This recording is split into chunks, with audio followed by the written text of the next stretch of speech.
Hi. So pumunta kami kanina ng 7-Eleven. And then tingnan nyo kung ano ang nakita ko. Yan. Dok.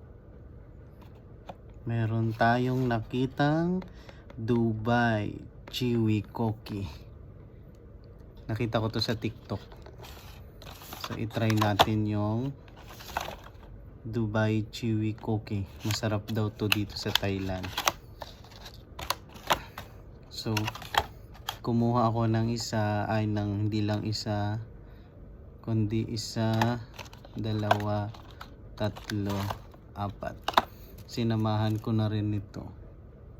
Parang Yakult siguro to siya. And then let's try.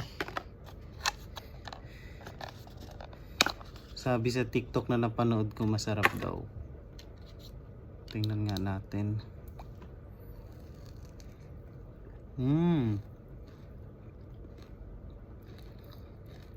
Pistachio.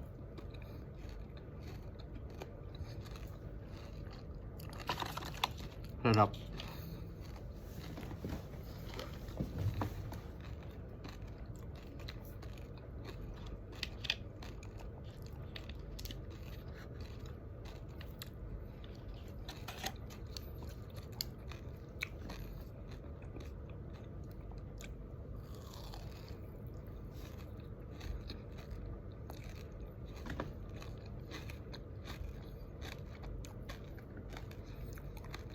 Crunchy yung loob.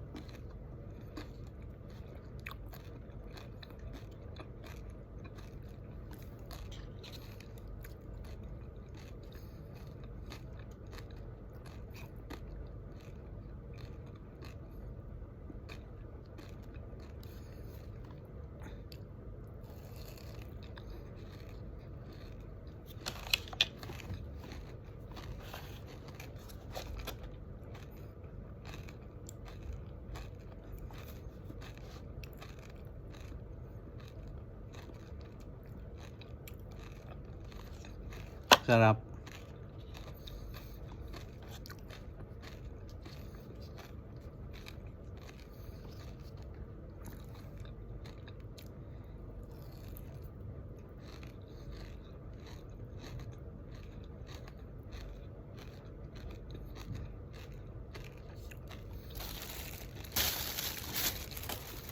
Magkano ba to? Parang 32 baht.